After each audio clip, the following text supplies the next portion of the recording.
Welcome back, guys, to 200 Ducks. This is the last episode of Monday Night's Watch for this season. We're going to talk about Season 7, Episode 7. We're going to do this a little bit differently. I'm going to start talking about what I liked about the show, and then we'll see where it goes from there. So, I have John on my left, I have Alex on my right. My name is Oleg, and let's get started.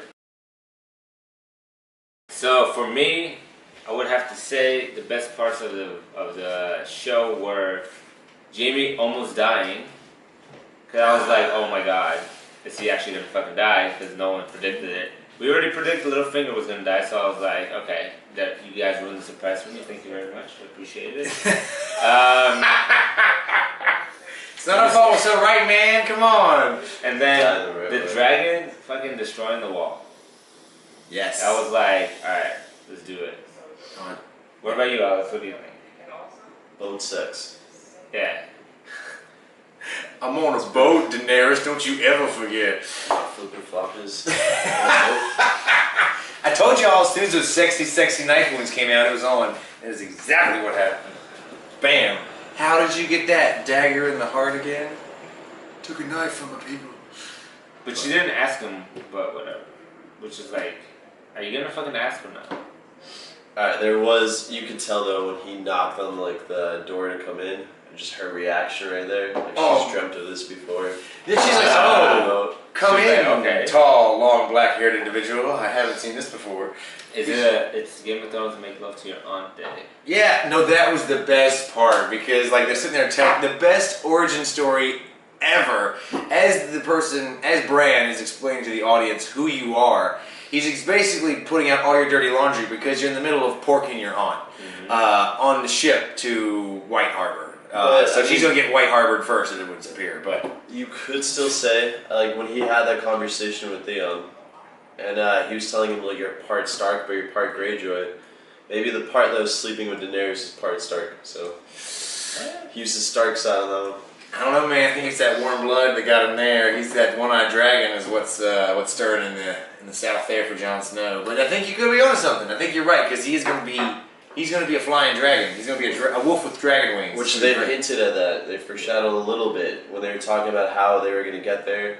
Daenerys was going to fly a dragon, and didn't Tyrion mention a little bit that Jon should be a dragon? I felt like there was a little subtle hint right there. Well, they were trying to figure out how to go back home. I think the dragon riding is going to come into play next season is because you're going to see that because with them taking Viserion instead of Drogon, Viserion and Rhaegal and Viserion, they're like this, like best buddies. And now his best friend's dead, and Drogon is just the bigger brother who you can never get one up on. So I think Rhaegal will form a friendship with Jon because he's lost Viserion. And it's going to be that shoulder to kind of cry on thing for a dragon. Well, the most important part was when Jon walked into Daenerys' room. That's when you see Tyrion realize he'll never ride a dragon again. That was his moment of like, well, I'm not riding a dragon.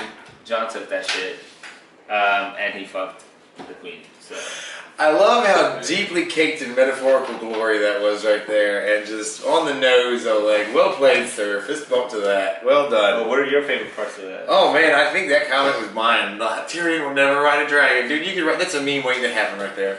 My favorite part, again, I thought Jamie, you're right, because I was scared Lannister was going to die twice in this episode. I thought first when Tyrion's walking down the hallway, and then Jamie getting the sword pulled on him both times. But I'm basically convinced that Cersei's warging the mountain at this point, because basically he's acting without her sight. It's like he's become just an extension of her in a very creepy and scary way. But I loved it because it was a return to Game of Thrones. I'll say the whole episode. I'm gonna not give a crap because I loved all of it because it took a step away from the action-focused set-piece grandiose show that it's become, and it went back down to character details and personalized conversation. And that's when this show is at its best. Now that being said, we still got our whole crazy grandiose action bit at the end. But that's when the action in the show, that's when the show is at its best. When you spend a lot of time with the characters, let them figure themselves out, and then you throw that ever so dainty maiden's handkerchief onto the field of battle to favor a knight, where you get this glorious scene of this dragon just attacking this ice wall, and these ice zombies straight up not giving a damn, they're just walking on through in the most conveniently placed pile of rubble I've ever seen. Like, you know when you knock stuff down and it usually falls? This stuff just basically fell onto each side. So That aside, I thought it was a fantastic episode and a very exciting setup for season 8. Season 8 predictions. Did Varric die? Did Tormund die? No, because what happened was I had to go rewatch it to make sure. But what had happened was this: when the wall fell down and like the last little bit broke, he was standing on that top part and looking over like this because it saw him here and I think Beric was behind him, and so you see them going like, "Oh God, this is bad!" And the camera pans out and you see the rubble has gone and created. Alright, well then, let me ask you, why didn't they go up towards the wall and kill Tormund and Beric? Is the Night King directing himself specifically to go to a specific area? Is he trying to go to a battlefield where there's a lot of deaths to summon a huge amount of people? Or what's the plan? Now you're getting into the heart of the discussion right here. What do the White Walkers want? And to answer your question there, in my best opinion, at this time, before I research it more, I think they're heading to the Isle of Faces. Because it's that island where they formed the pact between men and the Children of the Forest way back in the day. Way back in the day. And so it's the only place south of the north that has the weirwood trees, which are very connected to the Children of the Forest. I think they're heading there because if there's any Children of the Forest left, it's there. But in retrospect, I think he could also be going for Bran too. He might be trying to take Bran out because Bran might be the only person who could stop the Night King. And I think there's some very interesting foreshadowing if you look at the name of the Stark's home castle, which is Winterfell. But that's just a thought. So ideally he's going somewhere, or he's going to the one place where they could actually figure out how to stop him. Right. Just trying to eliminate that. See, my thing is, it's what is his motive? What does he want? Because that's how you get to the heart of this. If he's thinking, huh? He wants turf and That's what I'm thinking. If you're thinking like turf, is he thinking like a human? He wants bodies. Yeah, well, that too. Yeah, it's definitely he wants the bodies and aspects of it because he always shows like with the way that he holds on to his walkers as best he can in order to keep his army controlled and big. Yeah. You know?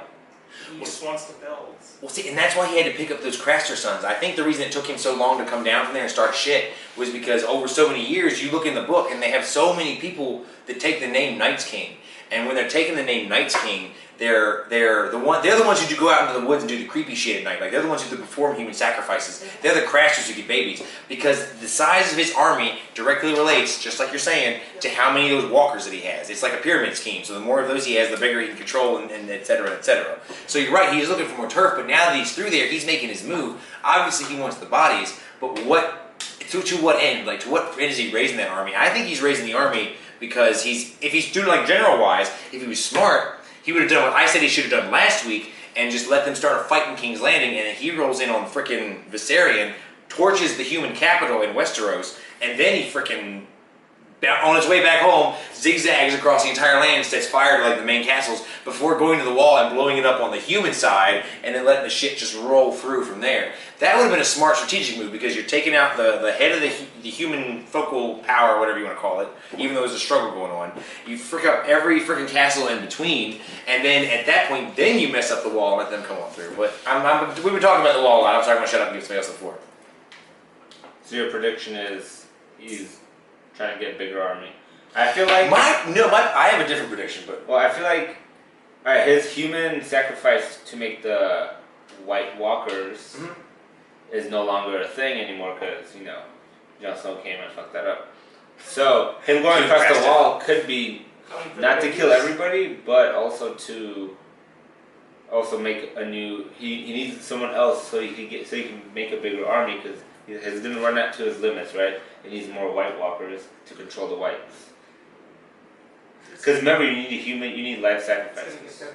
Yeah, but even beyond that, like to what end? Like what is he raising the army for? Like why? What is his because end they game? broke the treaty. They went beyond the wall. They weren't supposed to.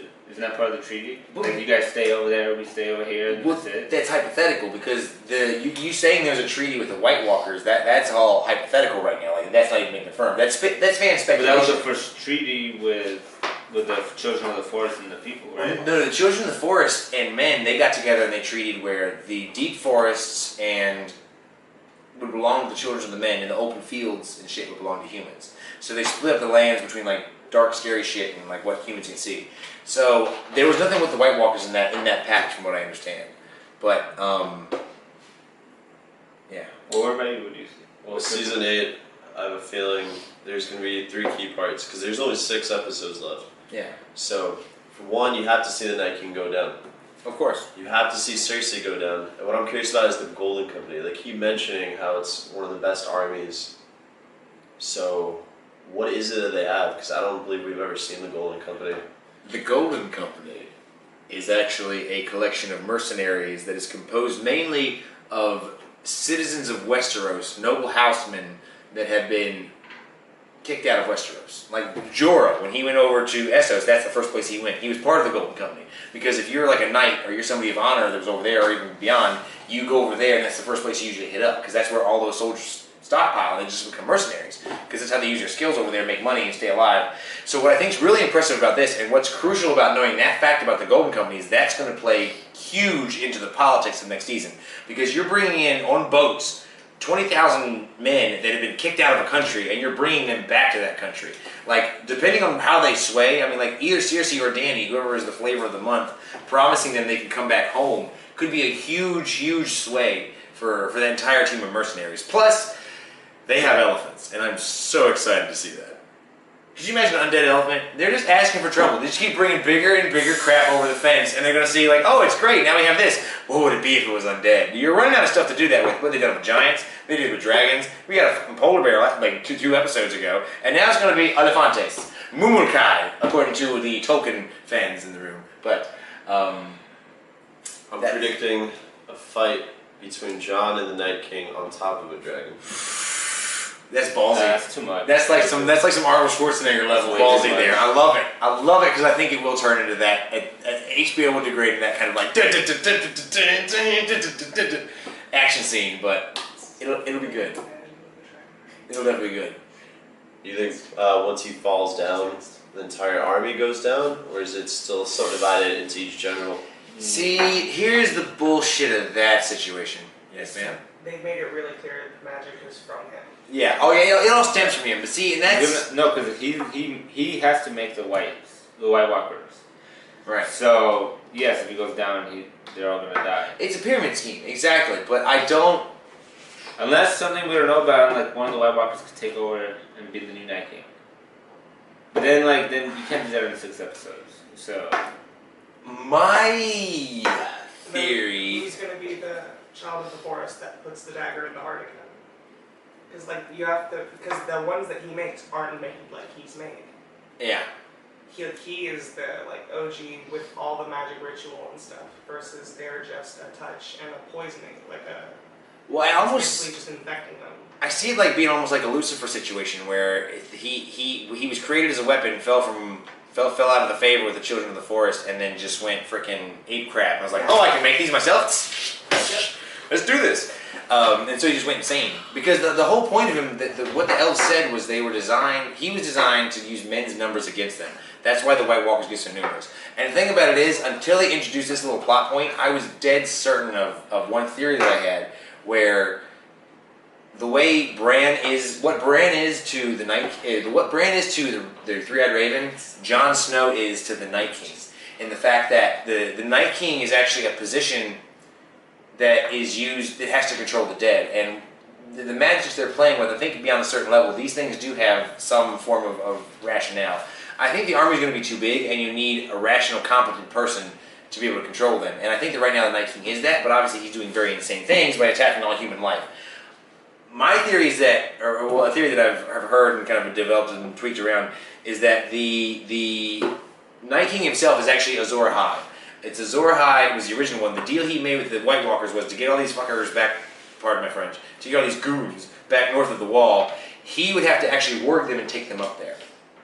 So the Night King, it's always a cycle. The Night King dies, and Azor Ahai takes over his position, so that he can then take control of the dead, and he can move up there. And I think that Jon Snow is the guy who's going to take over for the Night King. He's going to be the hero who sacrifices himself and takes the army back north of the wall. Because I think with the magic you're playing with, that's why I really hate the whole pyramid scheme thing, because I think they're going to go for that, and that's a cheap out. I think that's sour grapes, because until they revealed that, I was dead certain that Jon Snow was going to have to be his sacrifice of the whole situation was he was going to be the one who had to take over the undead and take them back because he's died before. I think there's something that speaks to that, and the fact that he has died, he's come back, and he's essentially a fire wight, is what I think George R. R. Martin has gone on record as saying. He's like, there's some that are brought back through ice and the other, which is what the undead zombie ones are, and then you have fire wights, which is what Beric Dondarrion is, which arguably the Hound might be, which is what Jon Snow is. And because you're that fire zombie, essentially, versus an ice zombie, you still have that bit of rationale. So I think we will see, as you're saying, Jon Snow get the freaking dragon glass in the heart to complete the transformation, and then he would then be forced to take the guys up there or not. But that's I don't know how true that is anymore, because now you have this pyramid theory, which gave them a very stupid out that they give to every freaking blockbuster motion, from the Avengers to Star Wars to everything else, where you kill the main guy and everyone drops dead like a putz. But nobody knows how the main guy is going to die, because he can't be affected by a dragon glass. Possibly. Well, see, we don't know. But that's what I'm thinking about, and that's what I think's interesting about it, is because he, as a character, like, I don't see a way for them to defeat. I mean, we haven't seen him fight. But the fact that he is omnipresent, he's got green sight, he's got working abilities. I mean, like, I know there's this theory going around that Bran is the Night King. I don't believe that's the case. I think that they're two different things. They're just like one. The Three-Eyed Raven is basically like a checks and balances system for the Night King, because they have similar powers. And again, I'm going off on tangents here. I do apologize. I need to start talking about my theories. Well, you guys have anything else? Oh God, I haven't even talked about my theories yet. Oh my God. Oh, there you go.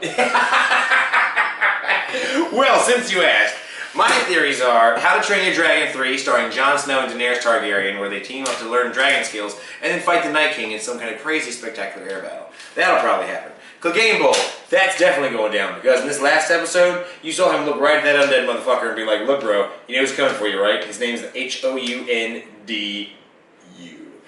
So, his name's not Houndu, but he was going to take his ass down. That's going to happen. I predict that the Dothraki are going to be like, screw this, we didn't get paid to fight ice zombies, and they're going to bail, leaving Daenerys totally fudged.